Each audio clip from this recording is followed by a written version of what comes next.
Another beautiful day in Henan, here in Zhengzhou. Heading out to do a little shopping today on this glorious Friday. And even though there's not a lot of sun overhead and it's somewhat cloudy and cold because of the wind and sometimes the dirt that blows up in my eyes, it's nice to have a little protection, shades, blue eyes. Good day. The sun always shines above the clouds, as I always say, and I'm thankful to have an abundance of food and friendly people all around. 7-Eleven, Starbucks, Pizza Hut, McDonald's. If I ever want to go Americana, mostly eating Chinese for the most part. Even a French bakery called Bread, or actually named Dream, right around the corner as well from my apartment. I got a guy that makes duck liver literally down the steps from my apartment, and lots of veggies and an abundance of food. Even a lady around the corner who makes fried chicken. So I'm in foodie heaven. And now I need to go find some sheets for my bed and towels for my room and some essentials and explore the neighborhood a little further. Got my bank account set up at a bank in China yesterday and took some money out from my Capital One account in the United States and transferred it to Bank of China and made a cash deposit through an ATM machine, something I'd never do back home. But I had a Chinese bank rep with me when I did so, just in case anything went awry, and it all went well. And it was all done in Chinese. Got the receipt. It's all good. And I actually translate the ATM to English now that I know how to. So life is good. People here are honest and kind. And this civilization is magnificent and enduring and cares about its people.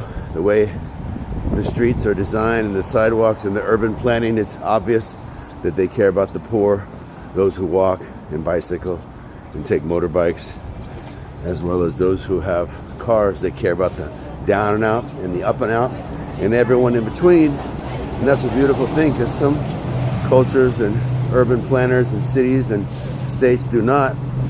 And that's not good, because we need to account for everyone and be concerned not just with the billionaires, but the bottom billion as well, who live on less than $1 a day throughout the world. So we're having a good time in our global health and environmental health courses, and kids are learning a lot. I saw a kid in the gym yesterday who, one of my students told me he was happy and learned a lot and enjoyed my last environmental health course, in which I talked about the bird virus in India at West Bengal University in Kolkata, as a bird migration goes on there, and the birds are dropping into the water in which both the birds and the humans drink, and it's exposing both to viruses. Then we discussed the cat virus sweeping through Brazil, and then also the bird flu in the United States, which here in 2025 is nothing new. I believe the numbers were about 47 million birds were killed to prevent that. But back in 2015, the same similar bird flu again swept through the United States.